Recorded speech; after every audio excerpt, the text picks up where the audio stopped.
Welcome back to Legit Crypto Lounge, everyone. It's the place that aims to bring together real projects with real people. Today, we are joined by Watchdog Protocol. We've got two members from the team. We've got Danny and CK with us. So just a little bit of run, Danny. We're going to let the team introduce themselves. And Danny has got a little presentation prepared, so we're going to run through that. So we'll find out about the team, the project, the utility, tokenomics and the USPs, the launch structure and the future plans. So Danny, if you want to introduce yourself, tell us a little bit about your background, experience, and UCK, what you're bringing into the team, and maybe highlight any other team members that you think is worthwhile. Yeah, sure. So hey everyone, I'm Danny. I'm basically this CEO, we can call me the CEO of Watchdog Protocol.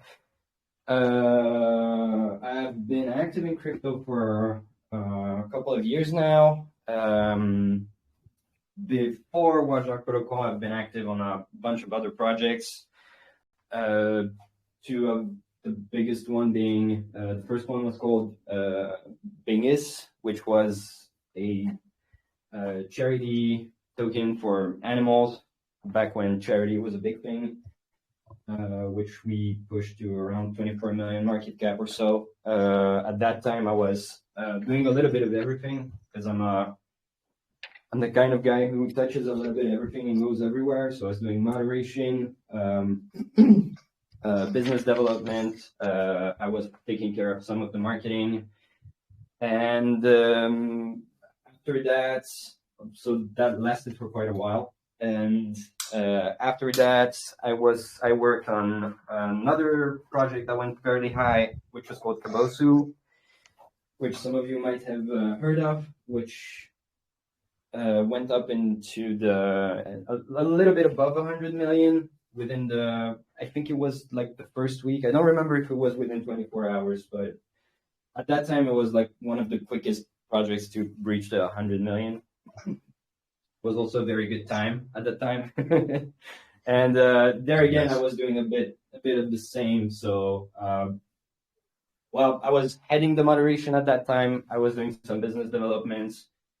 I handled some of the marketing. When I say marketing, it was a lot of, more organic stuff. It was also the time where Reddit worked well still. Now Reddit is kind of dead at this point, but back then it worked very well. So I did a lot of Reddit and stuff like that. And yeah, after that, I joined the team that launched a project called Moon Retriever, which sadly didn't work out very well. And I kind of took that over myself because I thought that there was potential and that we could do good with that. And I basically rebranded everything, and now I'm making Watchdog Protocol out of it, basically. So that's the story. Okay, nice. Cool. And you got CK with you today as well? Yep. CK, you want to introduce yourself, maybe?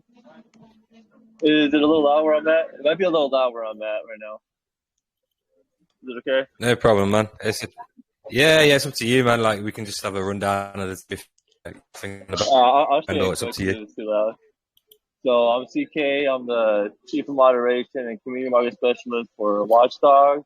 I've been a part of many different projects doing the modding, shilling, marketing for all kinds, and started probably a couple of years ago, and then it started just taking off where other people started recommending other projects to me, and it just kept one after another, then led me to Watchdog, which I am very happy to be a part of, because sometimes you get tired of doing modding and marketing for just meme coins.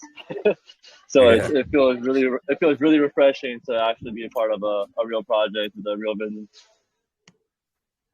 Nice. So, do you want to tell us a little bit about who else you got working with you guys? Sure. I think one of the other team members. I need to check in the. Yeah, there is more people in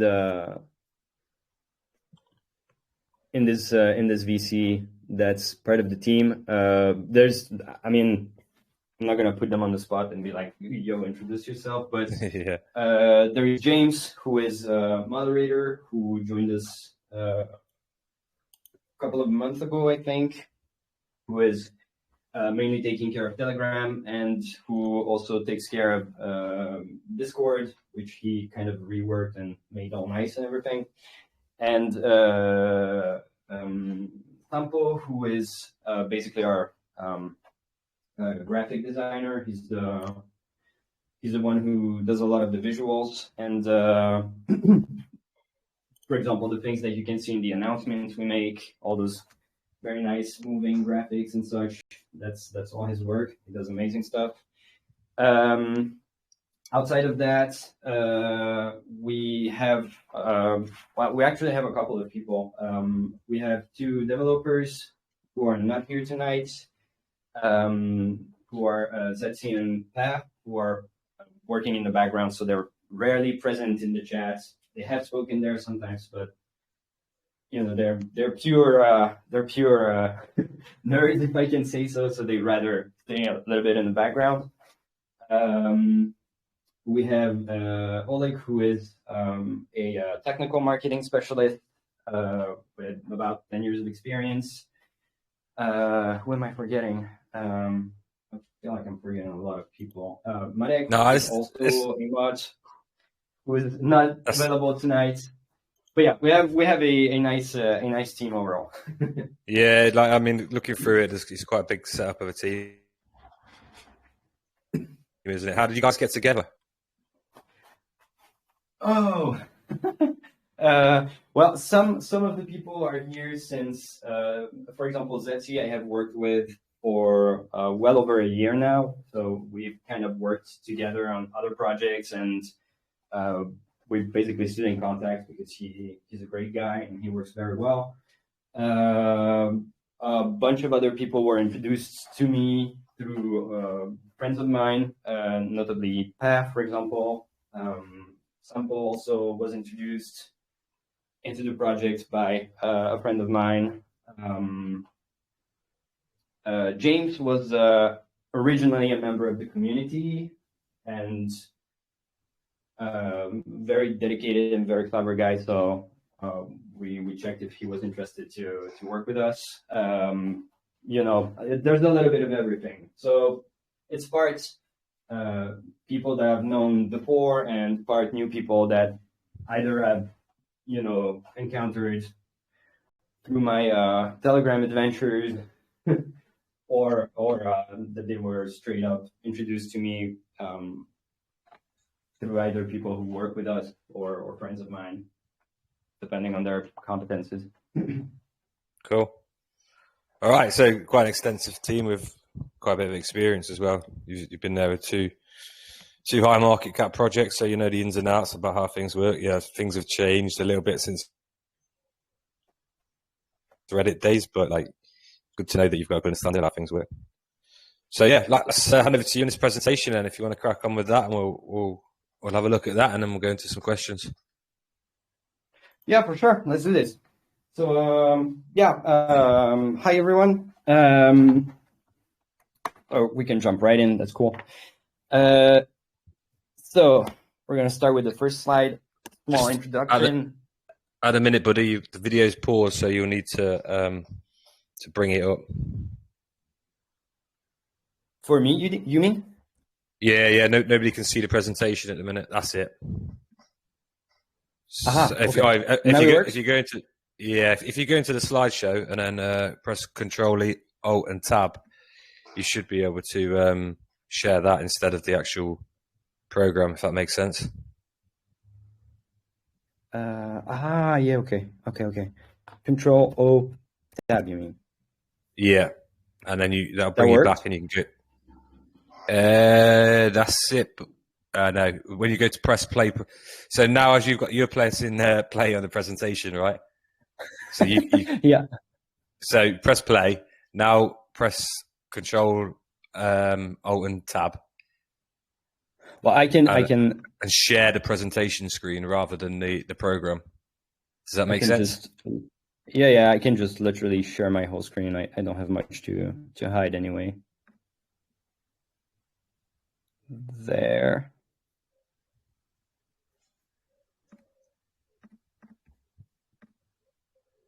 All right. Please tell me it works now. Yeah, that's it. Intro. Yeah, that's all good. Awesome. All right. So first question, what is Watchdog Protocol? Obviously. As I do this presentation, I'm going to go more in depth into what we are actually doing. So for now, it's just like a baseline introduction. So basically what we're building right now is what we call a safety-focused decentralized due diligence platform. It's kind of a mouthful, but it's going to be much more clear at the end of this. The very basic idea of it is simply put that we are creating a system that revolves around safety and the concept of due diligence, which we feel like is something that's, how can I say this? It's something like it's much needed. Often, yeah, exactly, much needed, precisely.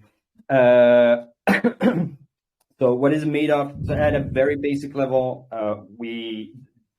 what we're building is made of a token and the dedicated platform. And the token is going to serve as an operating asset in order to be able to simply use the platform. So it's like there's not 1 million different use cases for the token. There's one very strong use case that I think you're going to understand a bit later. And what's the platform about? So it's a way for us to offer users interesting ways to earn money and discovering new projects, again, through the concept of due diligence, which I know right now it's a little bit unclear, but it's gonna become very clear. So just before we get into it, I think it's important to have like a little bit of understanding of like the philosophy that's behind what we're building. I think it will help understand like what the actual goal of it is. And I think a lot of people can also take this as a small gift. Like it's knowledge that's very important, I think, and that a lot of people don't necessarily realize is that there's a lot of projects and things like that, especially when it revolves around blockchain, that talks about security and safety and stuff like that. And I spent quite a lot of time thinking about these concepts in this domain. And I realized that the first thing I realized is that no one can actually protect an investor. And I mean this in the sense that, you know, when you're into yeah, exactly. But it's not just that. It's that, let's say you go into a project, you know, and they tell you, yeah, we're worried about the safety of our investors, and we are taking measures.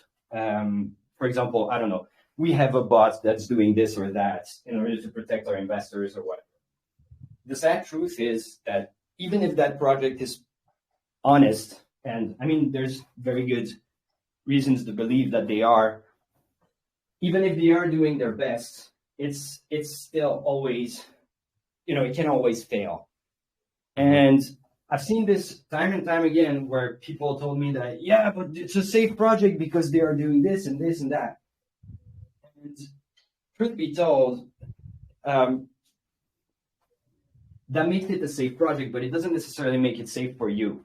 Like a problem can always arise, and you are solely relying onto a project to technically protect you from something that either comes from the exterior and you might be able to see it on your own, or might come from the inside. And in that case, obviously they will tell you you're safe, you know, so there's always like a failure point.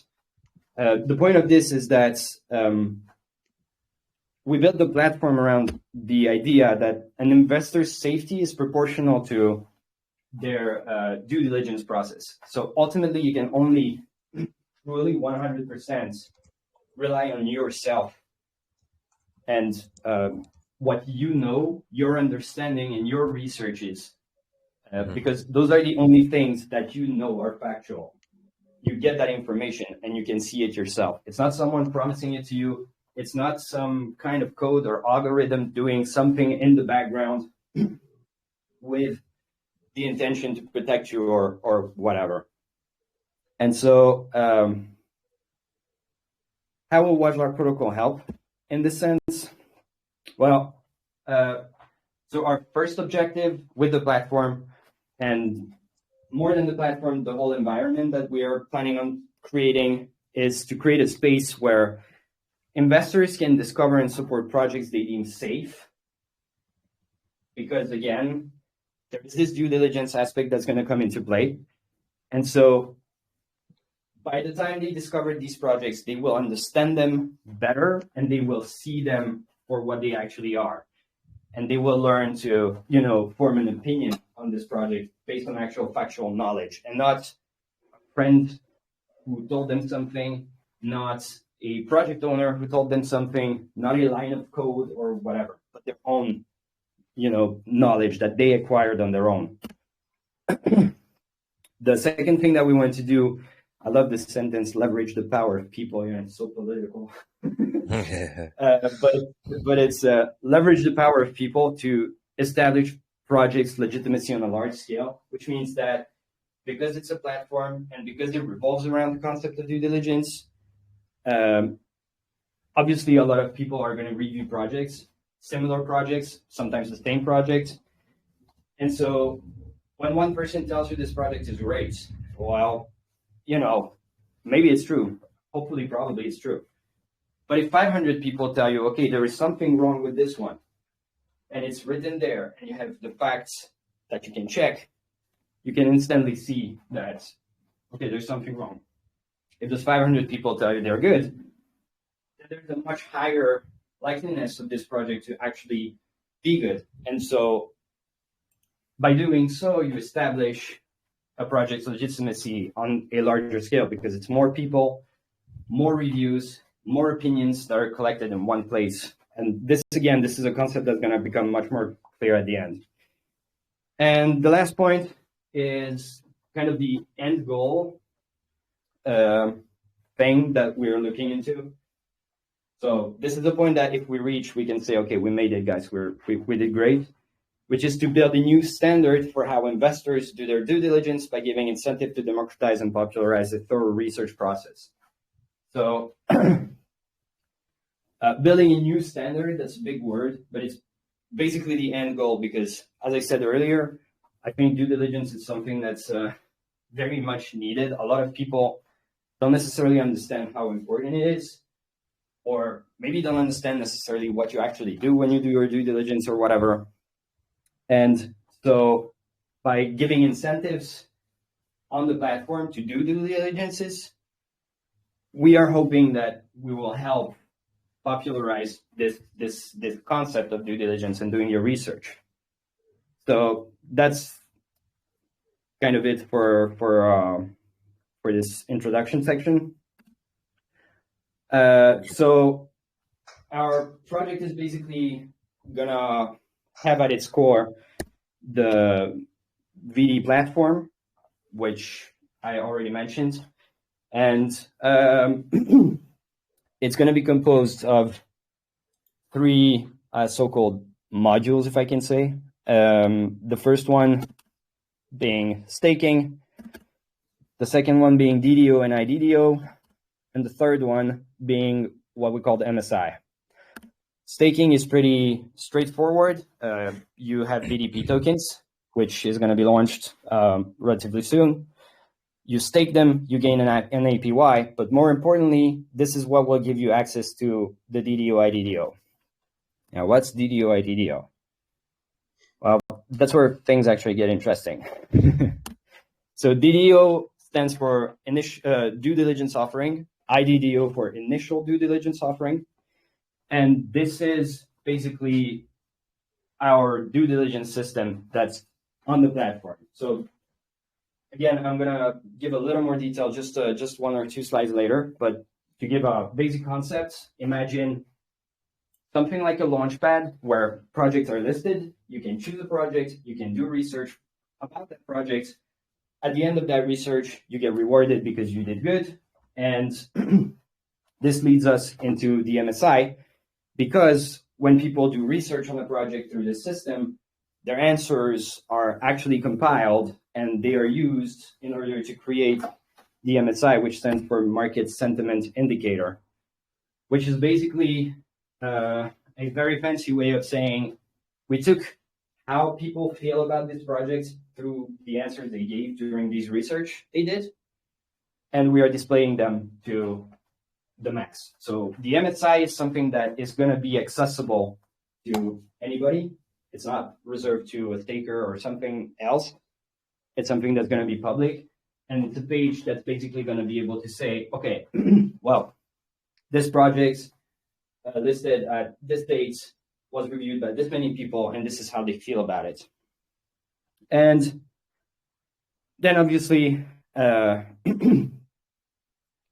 say I kind of lied when I said the core of Watchdog Protocol is the platform, because obviously the core of the Watchdog platform is the user. It's ultimately the user who is going to own VDP, who is going to stake VDP, which is going to give them access to the DDO-IDDO system, which is going to feed the MSI, which then is going to display information to the user and to a larger public too. So ultimately, it ends up being this very nice kind of ecosystem that flows like so. And yeah, so the entire philosophy of this is that create a system where people are being rewarded for doing research on projects and discovering new projects and telling us how they feel about those projects. And so this is how it will look. These are visuals that are not final, so the final product might vary a little bit, but this is the kind of the idea. So due diligence offering stands for DDO stands for due diligence offering. I already said that. It was a cool effect, so I wanted to put it there. So if you're on mobile, it might be a bit small, but I think you'll still be able to see the basics. So this would be the page where you are going to choose projects that you want to research. As you can see, it's like a list form. So it's very much reminiscent of how a launchpad looks. Basically, you have a project, you have a small description, there's socials, and so on. And this is basically where you choose the project that you want to review. Once you feel like... Sorry, mate. Do you mind if I ask questions as we're going along, or would you rather I wait until you've done the presentation? It's as you wish. I'll happily answer if you have a... You just mentioned there that the users can select which projects they review. Are they limited to how many they can do? They're limited by how many there are. So as long as okay, as long as there are projects to be reviewed, they can review as many as they want. But it's once per project, obviously. Yeah. Yeah. So once you chose the project that you want to review, you click on it, and you will get into the research part, which basically presents itself like a quiz kind of a thing, where you are given material about that project, stuff like the pitch deck, the white paper, one pager, whatever.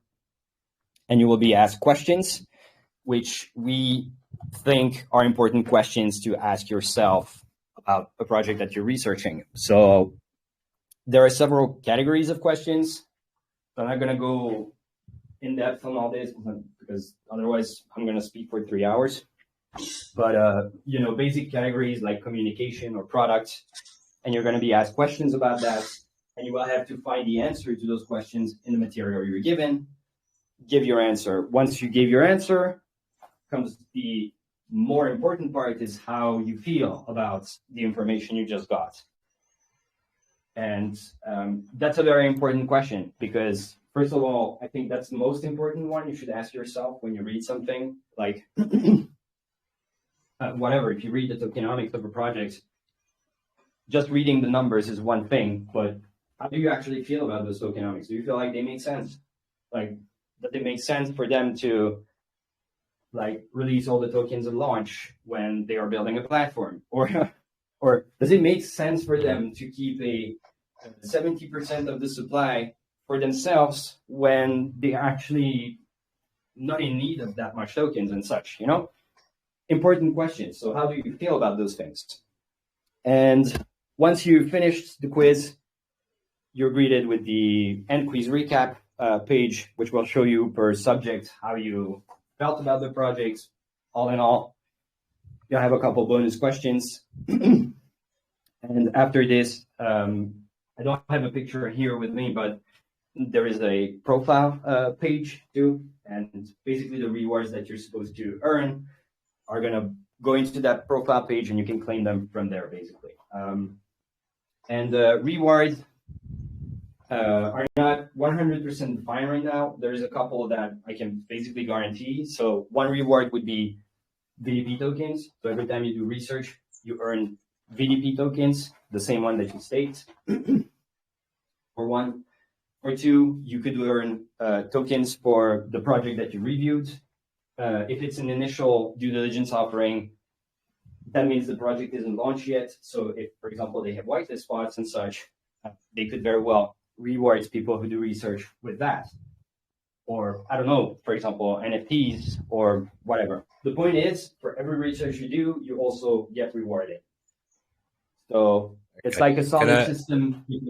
Yeah, go on. What stops people from just hitting all them buttons just to get the rewards and not actually reviewing a project? Well, first of all, if they don't give the right answers, they won't finish the quiz. Okay, so you're asking specific questions about the project to ensure that they've actually researched it, right? Yeah, exactly. And the other one is that past a certain amount of mistakes, the quiz will be a failure. So they will have to actually do the work. Yeah. Okay, nice. So yeah. And so now that we saw how people give answers and what kind of answers they give, we can talk about the MSI, which is the market sentiment indicator, which looks kind of like this. So the idea is that it's a list, and it's very basic. It's each line is a project that was reviewed on the platform, either DDO or an IDDO, whatever. And on the second line, you'll see a global information on overall how the people who reviewed it felt about it. But if you choose a project and you click on read more, you will get a detailed view of how people actually felt about it. Because if you see only the global one, you'll see that people might have felt about it positively. But, when there's several categories of questions, maybe they felt very positive about a bunch of stuff, and then all of a sudden, the last one, they were not so positive. That's the kind of stuff that you can see in the detailed view.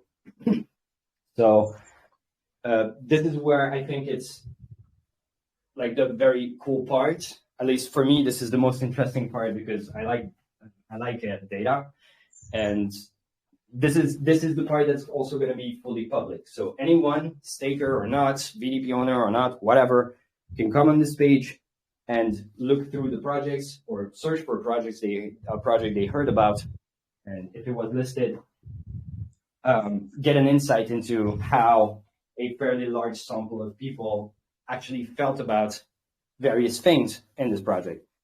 And maybe suddenly it will raise an alarm in their head because, wow, communication was super bad. What's wrong with that? Mm-hmm. It's going to help them maybe look into that before investing or so.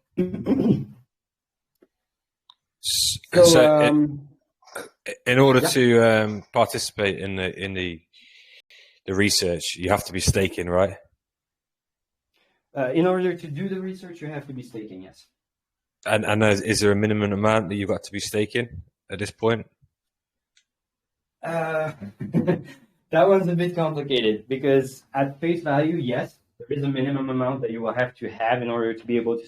Well, you can stake whatever amount, but there is going to be a tier system basically, which is going to define what kind of reward you earn. The higher the tier, the better rewards. That's basically to create an incentive to actually own the token.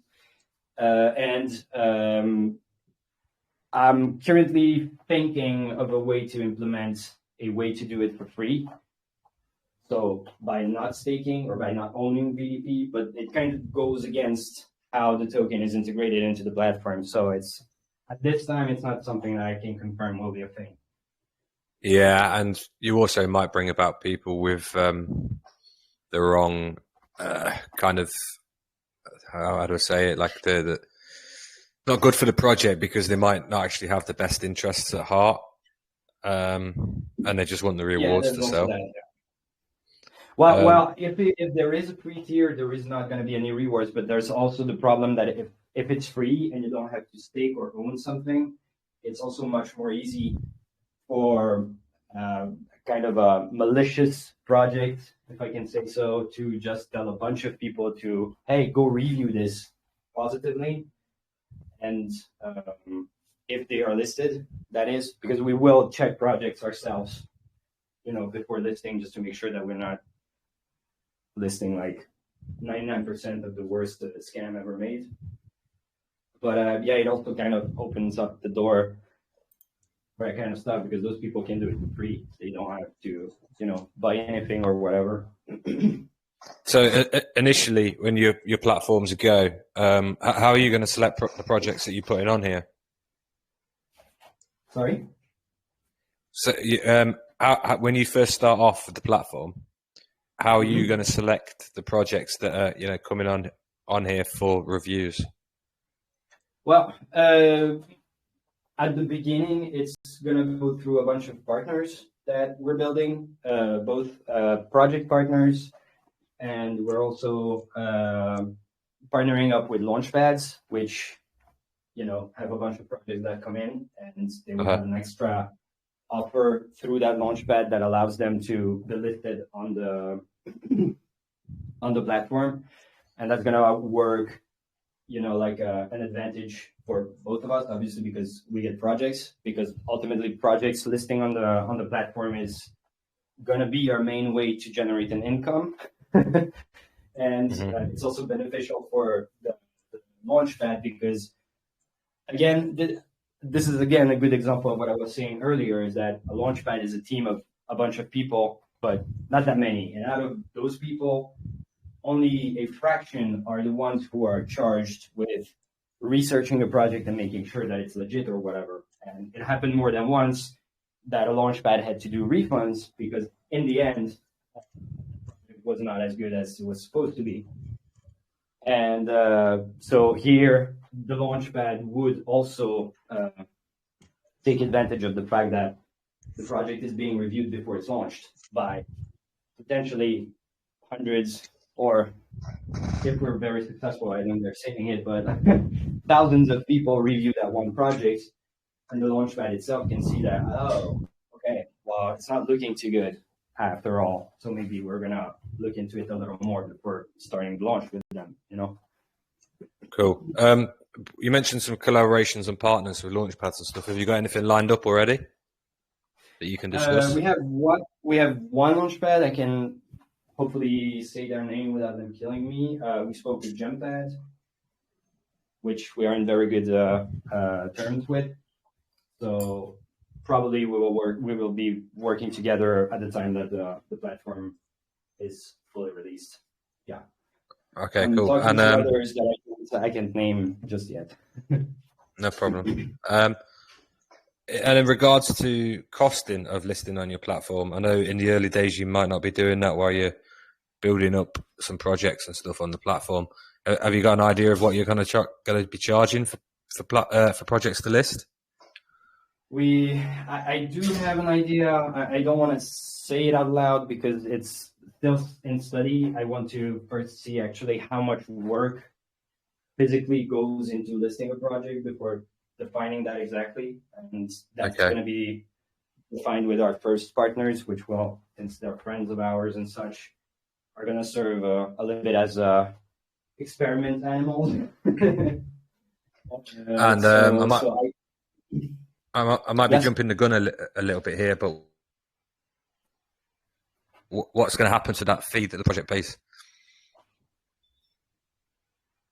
I'm sorry, I think you broke up. Could you repeat? Sorry, I'm not sure. My internet seems to be a bit funny tonight as well as my laptop. So yeah, the question was, I might be jumping the gun a little bit here because it might be further on into the presentation. But what's going to happen with the fees that the project pays to list? So the fees that a project pays to list is going to be one used for salaries for the people who are working for us, and the rest, technically, basically, just as a company. It's going to be divided around things like marketing, probably more development because we already have ideas of how we can expand if this actually works well, and like we're thinking of how we can, build further. So that's another way where it's going to go. And then we are also, in the eventuality that things go very well, we also are thinking of a way to redistribute at least a part of the income that we generate to the people who have invested in us. Okay, cool. Sorry, yeah, I'll let you carry on. All right. So so that's for the market sentiment indicator system. And this brings us to what actually motivated us in booking an AMA here in the first place, which is that a system like this actually costs quite a bit to develop. We have a fairly consistent team, but definitely not enough people and just not enough of the right skill sets in order to create everything, because while the base concept of it is easy to develop, the system itself, so the logic of how things interact, how we parse the data and stuff like that is actually quite complicated. And while I did a chunk of the work on my own, more or less, it's like definitely would need the knowledge of a professional for that kind of stuff, for example.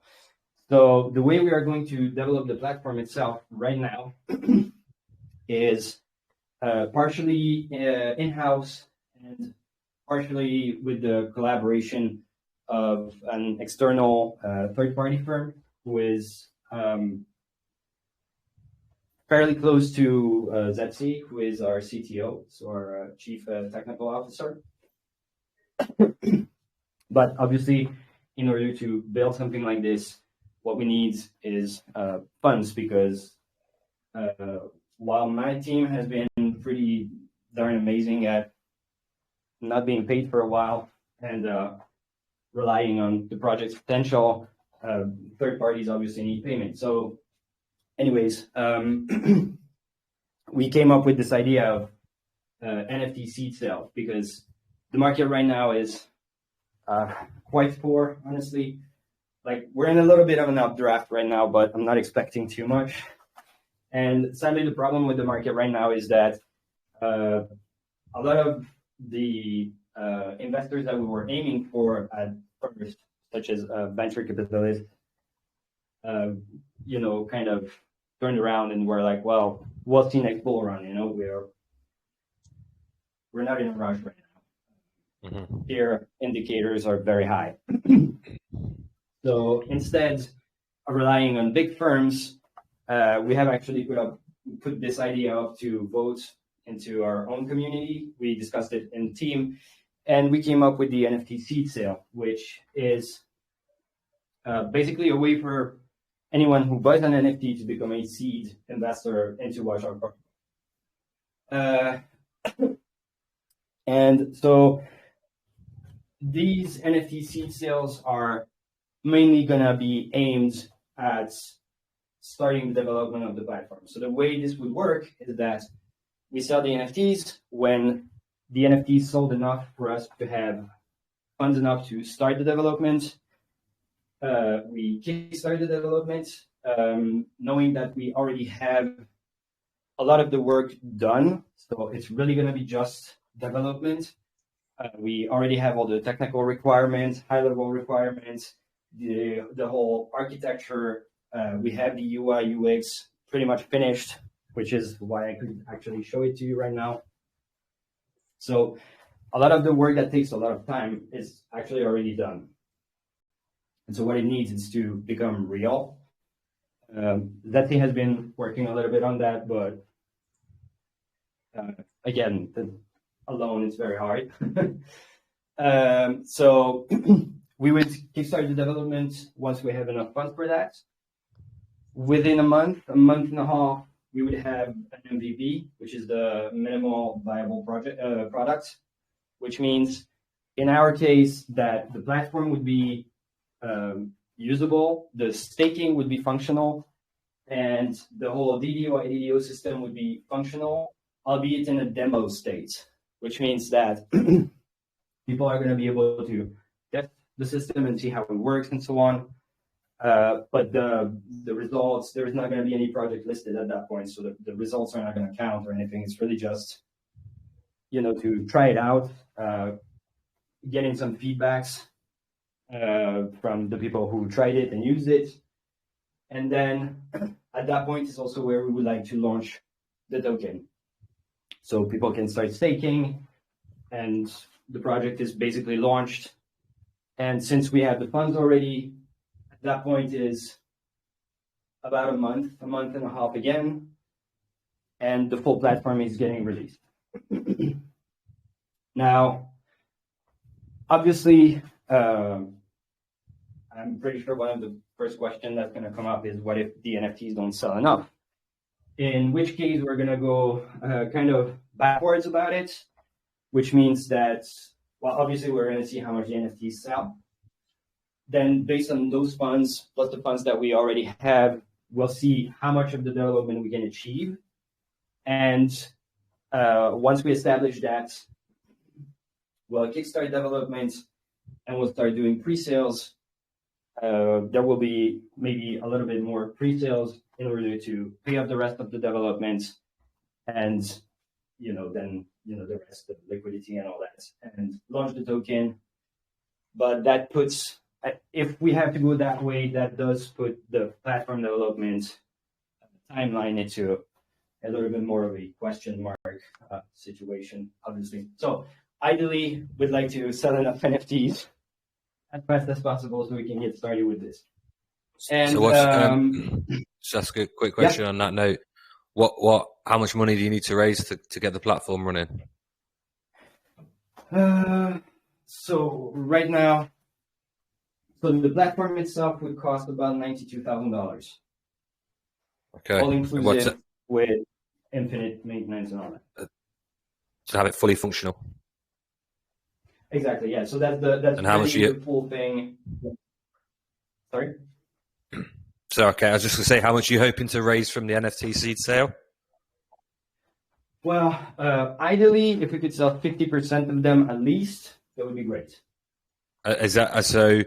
Have you got a full allocation of 92,000 for the NFT sale, or is it different to that number? The NFTs are actually a little more. So if we can sell all the NFTs, based on the price of the NFT and based on the price of BNB, depending on how BNB feels when the NFTs are being sold.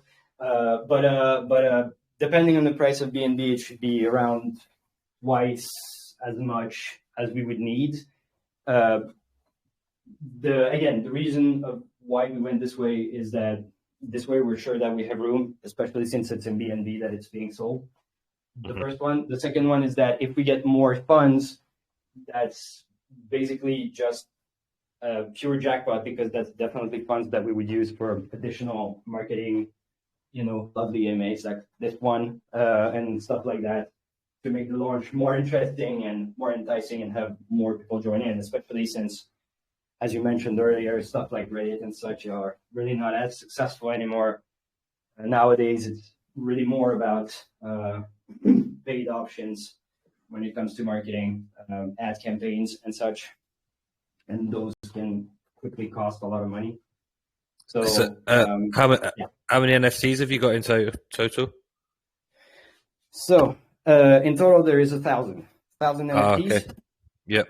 At a price of 1 BNB,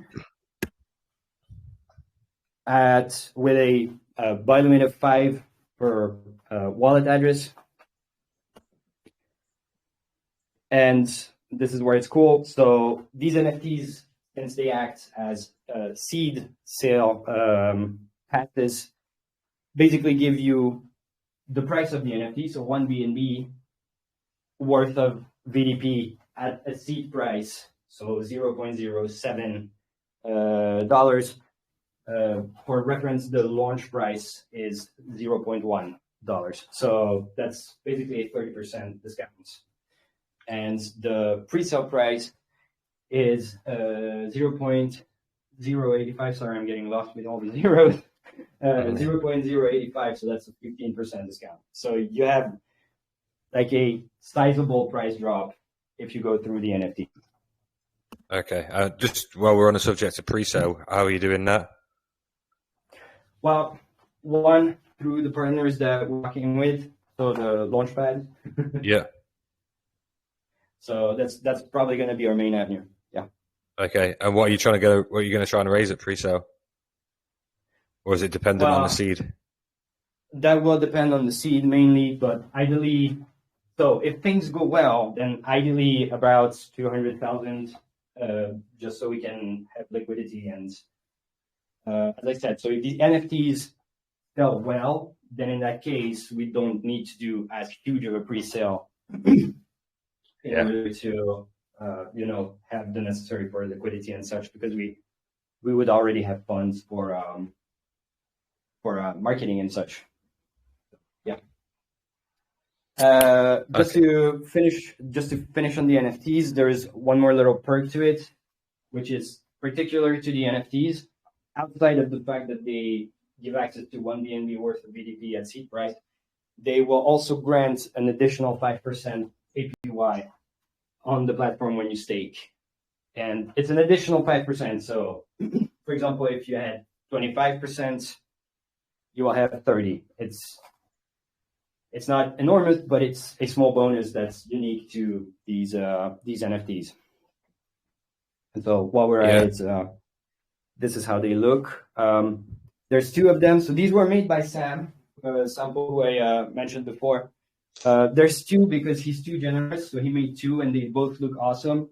And when I told him that we would only use 1, he was kind of sad because he loved them both. So you can, there is 900 of the blue one and 100 of the gold one, but they both do exactly the same. It's really just an aesthetic difference. It's just that they look great, so we wanted to use them in a way. Cool. And so as mentioned before, income perceived through the NFT sales will be used to fund the full development of the platform. And if we're very lucky and we receive extra, that will be used for at least mainly, hopefully we don't need to spend more than that, but mainly for marketing operations and such for the launch. So yeah, that was basically it.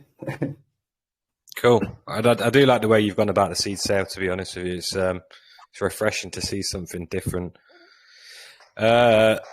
Numbers are quite big at the minute, I guess, with the market the way it is, and the platform not up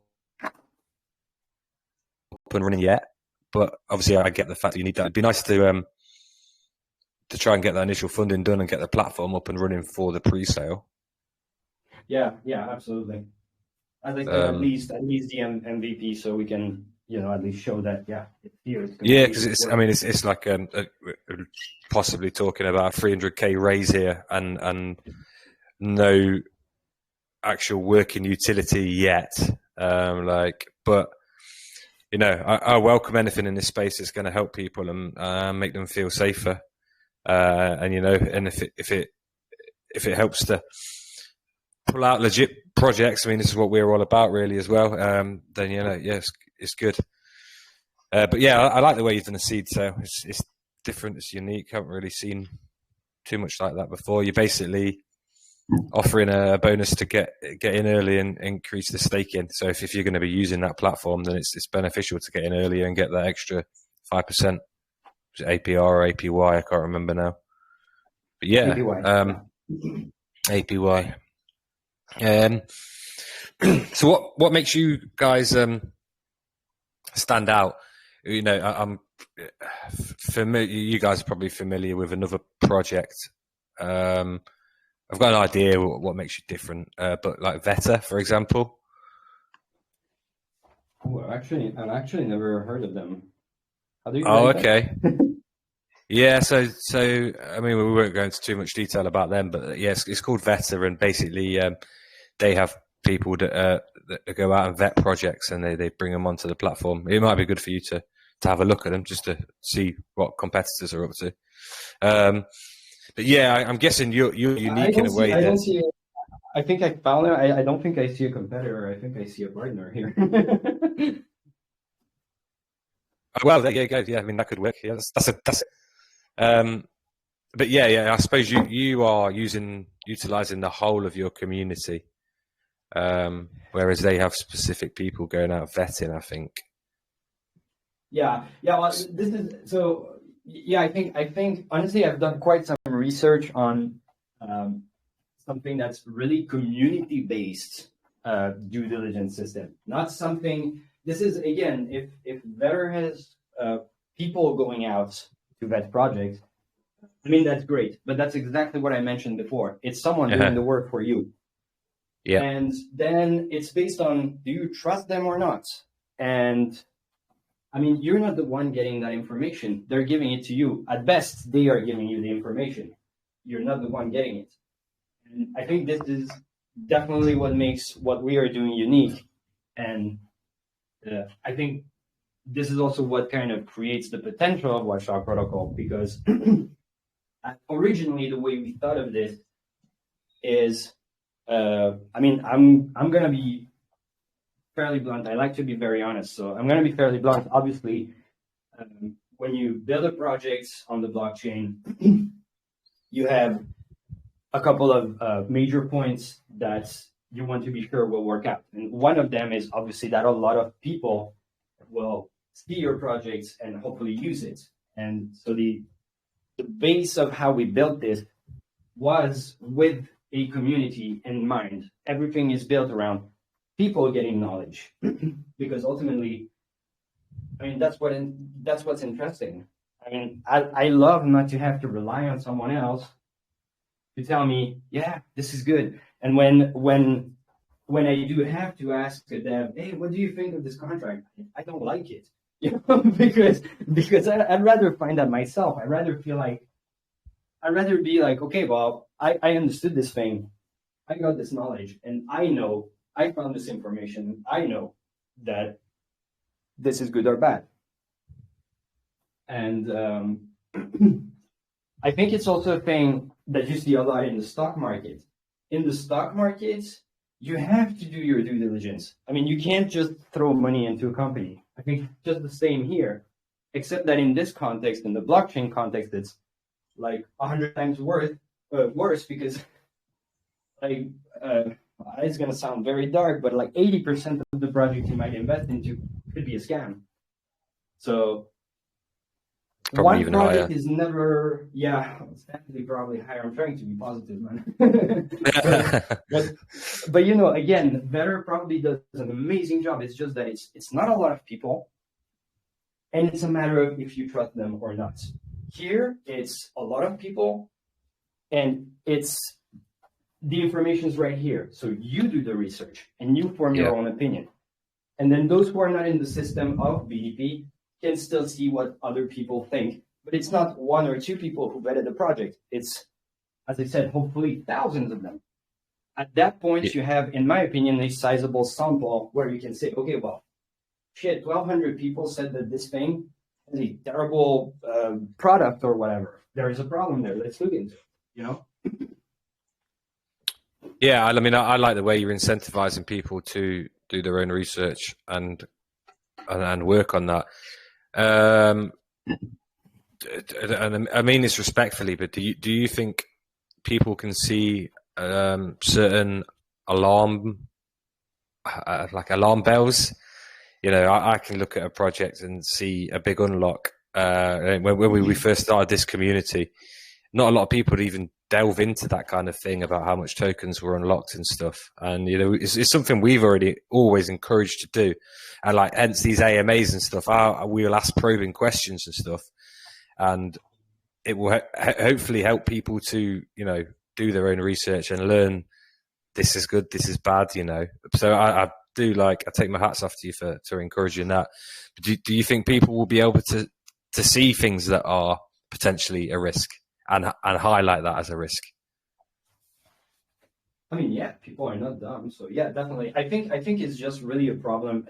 As I said, it's really a matter of creating a new standard. Right now, the standard is really freaking low because not long ago we had GME and the ape mentality came in, and a lot of people just thought that, okay, I just throw my money left and right, and next week I'm a millionaire or a billionaire. And yeah.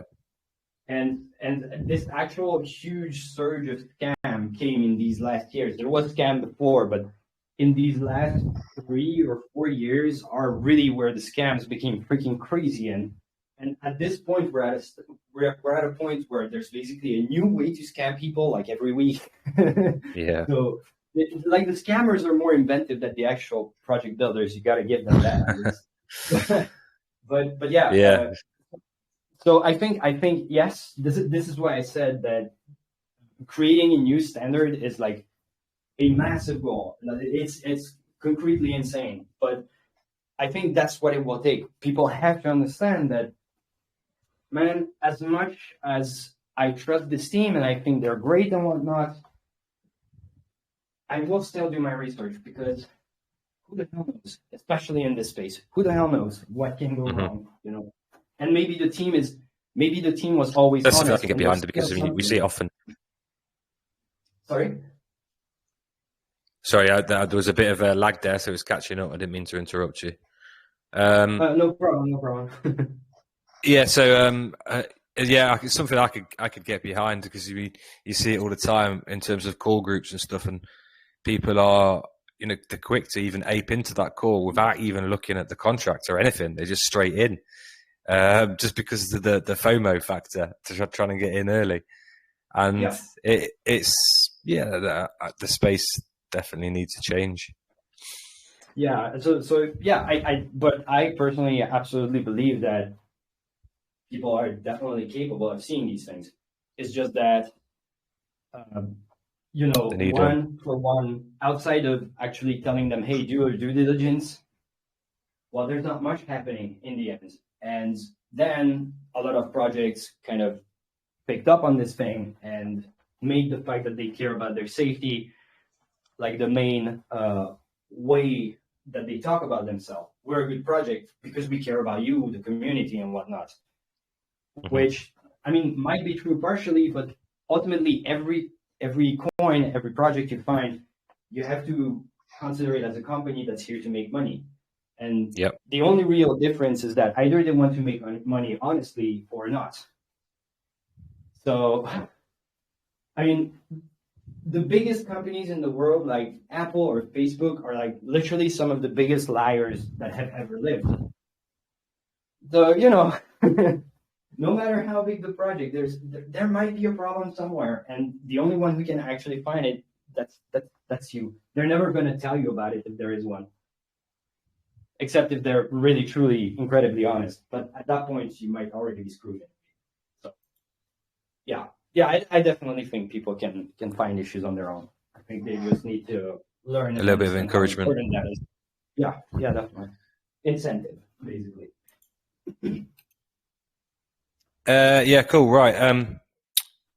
There was one thing you mentioned early on in the AMA, and that was talk about taking over another project and rebranding it into Watchdog. So is there some sort of migration happening?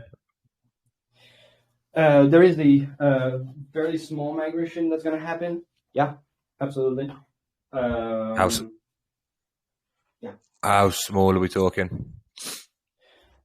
I don't have the number right now, but I think total it's a little bit less than 500 people. Okay, and what happened with that previous project to migrate into this? Was the trading turned off, or was it an option to stay and wait for the relaunch? Or yeah, we basically created a migrator where people could send their token of that project back, and they will be credited the equivalent value, so dollar value, back into their wallets in VDP when VDP launches. and did they have an option to sell as well at the time? Yeah, of course. No, of course, yeah. We even later down the line also offered refunds after the migrator turned off for people who decided that in the end, no, they actually want out. So yeah, all right, nice. Definitely options to get out. Mark, do you have any questions? What are you up to now, mate? Yes, yeah, couple of questions. I'll try and keep it short because I appreciate we've already gone on for over an hour already. But so overall, the concept I really like. Obviously, the main thing for me is the whole educational piece in terms of getting people to understand how tokens work and to encourage people to ask the right questions in order to get the answers and find out whether a token is legit and whether it's going to be successful or not. But just a couple of practical questions. So if somebody is taking part in one of your quizzes, how long would it normally take for them to complete? Well, when I did the test, I did about 7.5 minutes, but granted, I kind of already knew the questions, so it was a bit easier for me. But yeah, I'd say between 8 and 10 minutes maximum. Okay, Something cool. like that. So it's not like going to take them over an hour. I'm just thinking practically, if people are going to complete one, they think, oh my God, I'm not going to do that again. Yeah, no. It's made to be fairly short. It's really thought to be fairly short. Otherwise, yeah, no one would use it anyway. Yeah. That was my thoughts. And in terms of scaling, because I can imagine that it's quite a lengthy process for you to be able to create these quizzes and pick out all of the relevant information and stuff. How long does it take to create each one? So the way we are going about it, I actually already kind of created a framework for this. So that's a cool question. I like it. Basically, the way we are going to go about this is that a lot of these questions are formulated in a way that you can transpose them to any project, but the answer is not going to be the same every time. So yeah. Despite it's the same question and this question's coming, you already know what you're going to search for, but you know that you have to search for it. And so there's like two ways about this. We thought about it for two reasons. The first one is, well, obviously because for us to create a quiz per project and every time write new questions and stuff like that, that's literally inhuman.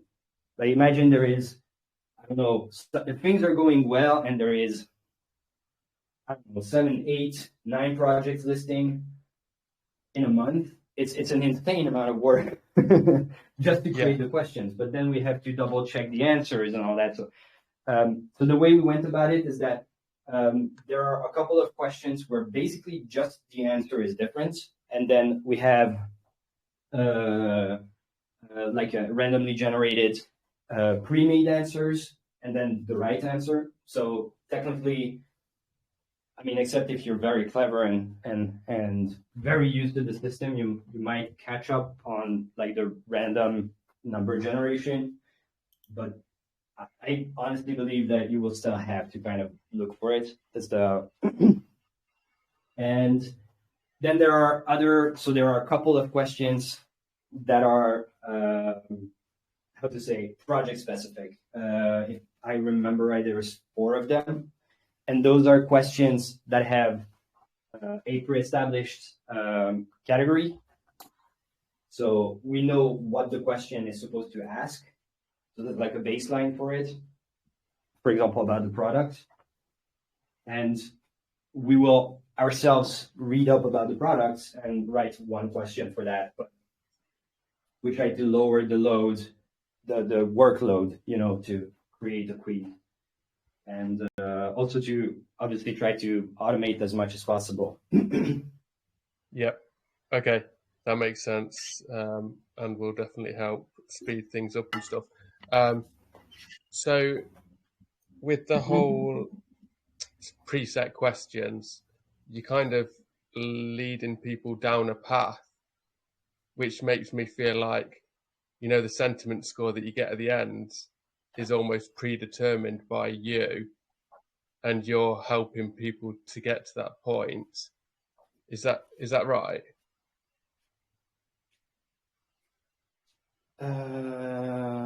So you mean the way the questions are asked, or yeah? So you're you're asking set questions, aren't you? And you almost want the right answer. So it makes me feel like once that all those things are calculated at the end, you're bringing about a score that you've already decided you want to give that project. No, we have no hand on the score at all. It's literally just taking whatever people have answered and doing an average of those answers. We actually decided to not even add that to our dashboard, so we have no hand on that. And no, I mean, that's actually a really hard thing to do. So the sentiment score is not based on the set questions. It's picked more from things like, do you like this project? What would you rate out of 10? Things like that. Is that where that data part is taken from? Yes. So obviously the sentiment, the market sentiment indicator is taken from the sentiment part. So as I said earlier, basically you have the knowledge question. That's the part where you just acquire the knowledge. Okay. So basic thing. How big is their total supply? 1 billion. And then there is the sentiment question. How do you feel about this information? Based on the knowledge you acquired, how do you feel about them having 1 billion total supply? This is an example. It's kind of a dumb example because obviously you don't really care about how big their supply is most of the time. But you get the idea. And so based on the knowledge they acquired at that point, they're going to see, okay, well, that sounds reasonable. I think it's fine. Or no, that sounds very excessive. I think it's not fine. Or, damn, 1 billion is my favorite number. I love it. And it's the sentiment questions that are going to be at the center of the market sentiment indicator. Because ultimately, as I said, that's like the important part when you do your due diligence. It's not just to read up like a robot. It's to actually form yourself an opinion. And your opinion is formed upon how you feel about what you just read. If something feels fishy, you got to look into it, So, yeah, no, we don't. We really have zero influence at all on. It's how people feel. There's no way to influence that, I think. Okay. Yep. Perfect. No, that makes a lot more sense now. And in terms of the sentiment score itself, is that equally weighted between each answer? Are there certain elements or categories within it that are more important and you've created an algorithm around it? Or is it, you've just given a rating for each one and you bring them all together? No, right now, every question is equal to another. So every answer, rather, I should say. So every category is worth more or less the same. But yeah, down the line, that's something that we already kind of discussed a little bit with. I actually don't remember with whom I discussed that, but whatever. that at some point it would be great to create like a weight system depending on what we asked, because again, if I take my tokenomic example from before, that's definitely not as important as whatever is there an active mint function in their contract, you know? Exactly, yeah. So yeah, on the long term, that would be something that we would definitely want to do, but that doesn't enter into the development right now. Okay. Yeah, it would definitely be good to implement something like that, or look at which factors are most important. Like you said, things like minting functions obviously are way more important than somebody having 10% of supply over 5% of supply. Yeah. So yeah, long term, yeah, that would be good to look at that as well. Just one final question on obviously you've mentioned about the C-sale. Like Toby said, I really like the way that you're introducing the NFTs and adding in various elements to encourage people to buy into that. Will the pre-sale follow the same format, or are you going to use a launchpad for that? No, for the pre-sale, we probably will go for a launchpad, simply because we don't really want NFTs to like become too centric. Technically, honestly, we could have done without the NFT. We just thought that that's actually a very like a cool way. They look nice. And since we have a platform, we can use the metadata of the NFT in order to integrate it with the platform a little bit. But yeah, no, that's probably not something we'll do for pre-sale. Okay, have you already chosen the platform for the pre-sale? Sorry? Have you already chosen the platform for pre-sale? I didn't sign anything. If I'm being totally honest, I didn't sign anything. I do have an agreement with at least one launchpad, but it's an oral agreement so far. So we how to say this? We kind of chose already. Okay. But one of them depends. Then again, if the NFTs don't sell well enough, we might have to look into more launchpads. But okay. Yeah, we have a couple of ideas, let's say it that way. Okay, cool. Right, yeah, that's all questions from me, Toby. Cool. Just a couple more from me then, mate. One of the let me try and find it. Where was it? Okay, so Watchdog Services. KYC options to provide additional proof of safety. Have you got a KYC partner that you're going to be working with, or someone who's supplying the KYC? Whoopsie, sorry. I wanted to turn off my sorry. KYC options. Yeah, no, we wanted to. Well, originally we wanted to do that internally, but then we realized that actually very complicated. So we might partner up with someone that didn't confirm yet. So I don't want to say their name out loud, but yeah. So that would be okay. That would be basically offered by third party in a way. No problem. Well, yeah, through us. I noticed some of the figures here. Regarding, regarding the pitch deck, there's a couple of things that are kind of outdated. We need to update them. Okay. So yeah. Is the supply still the same? The supply is still the same. Overall, the tokenomics are the same. What changed, well, obviously, are the funds goals, which have been reduced quite substantially, obviously. Since originally we had the goal of 2 million, but that was a point where the market was going fairly well. And we had a couple of contacts that were quite interested in investing big. And so we had a 2 years long business plan. Sadly, those contacts kind of told us that, market right now makes it very complicated. So again, that's partly why we're doing the NFT system right now. So it's, easier. We also decided that it might be more interesting to not have to be dependent on one big entity that holds a sizable amount of the supply, when we could have a lot of actual potential users for the same amount of the supply, of the token. and yeah. Okay, cool. Just a couple of questions on the supply then.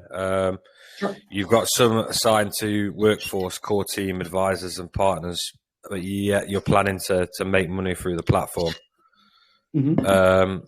What's the story? What's the reason behind this? Well, the first thing is that a good part of the people who are working on Watchdog right now have been working on Watchdog for a hell of a long time. I have been working on, so everything that I presented today, I have been working on it for about a year. Mm-hmm. A lot of people have been working on this for about the same length, or not much less. And obviously, when you get people on board, well, I would like to offer a salary to everyone, but as of right now, I can't. So, it's a share that they are promised. That share is going to be vested over 2 years, if I remember correctly. And ultimately, this is seen again. I like to take a bigger company as an example. This is more like a company in which you get hired and you get shares in that company. The idea is that this is a motivation for them to help us grow. And because we are going to do well, I want to believe we are going to do well. They have a salary that will be their income, and this share is theirs, and it's theirs over a long time. And it's an incentive for them to make us grow. Yeah, no problem. So what's the biggest amount that one individual will hold from that 15%? Give me a minute. Where's I have that on a file. If I remember correctly, it's 1.5. 1.5%. Yeah. Is that a core team member? Yes. Okay. All right. 1.5. Marketing, promotional rewards, partner token swaps. Presumably, you're not paying any marketers with tokens, right? This is just for promotional rewards. This is airdrops or whatever. Exactly. Yeah. Giveaways, airdrops. We like to do games in our community. CK organizes games every now and then where they play some kind of mini game and there is a reward. Right now we give it away in USD and small amounts, but down the line we would like to do this in BDP simply because then we give away our token and hopefully it creates users because a lot of it is going to go that way. Ecosystem, there's no concerns there because if it's going to work, then you're going to need all that for the rewards and stuff like that. Sales, public-private initial is 20%. How much of that is for the migration? Oh my god, that has been said so long ago. Let me just pull up the file. No problem. You can, if it's take you a while to dig up, you can come back to us with it if you want. It's up to you. No. I should be able to find it in like 30 seconds. I just need to.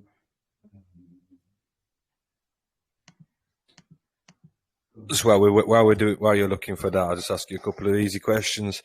Yep. You guys have done an audit with Quill, haven't you?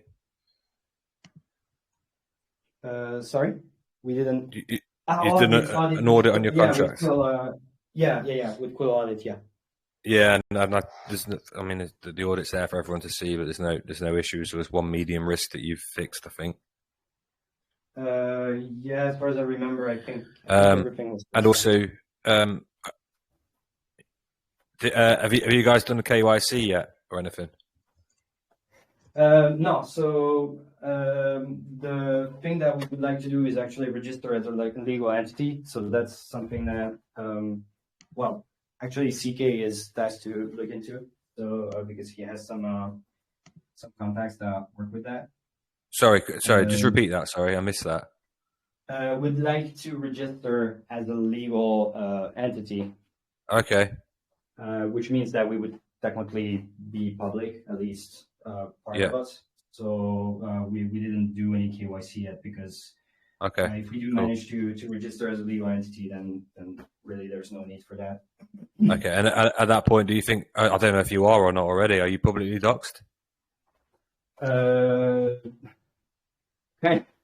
I'm kind of in the middle. I was doxed, and then I tried to pull back a little just to avoid any legal issues in the country I'm from, because I'm from Sweden. Sweden's pretty yeah.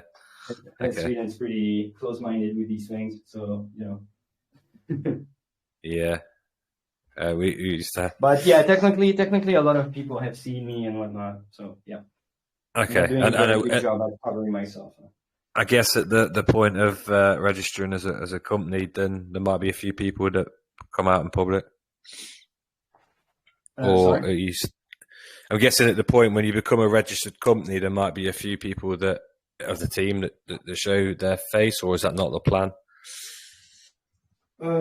Yeah. Well, so the structure we're going for right now would be kind of cutting the company in two, because it would be like a DAO that owns basically is responsible for the token, and one company that's an LLC, and that will be the whole platform aspect and all that. And so it will be basically a matter of who is, quote unquote, part of what. Okay. Because as far as I remember, I think I might actually be wrong here, but if I remember right, DAO is actually not a public record, so people who would be part of that wouldn't be necessarily exposed in any kind of way. But I think the other part would be on public record, so technically you should be able to find. Well, I don't know if they actually show the faces, but yeah, information on the person, yeah. Okay, cool. Have you got a time frame on the setting up the legal entity, or a date that you might have in mind?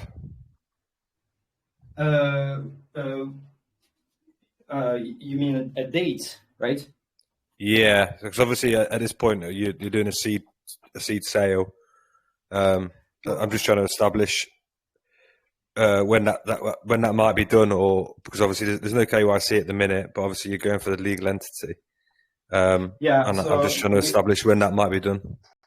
No, we don't have a date just yet. Hopefully very soon, because it's stressing the hell out of me, if I'm being honest. But but not just yet, no. Okay, cool. Did you manage to find them numbers on the migration? Got carried. No, I actually got carried away. Give me just a sec. I'm sorry. It's just kind of late here, so I'm starting to.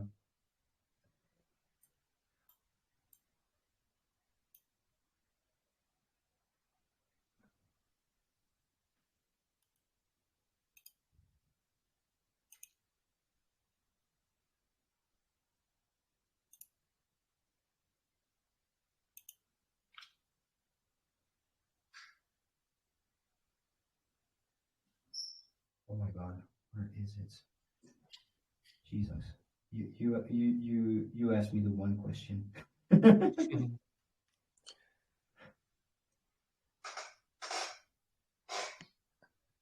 Sorry, mate. It's a fairly important one, though, I guess, because No, it's a very good question. It's just I don't know why I should have prepared that.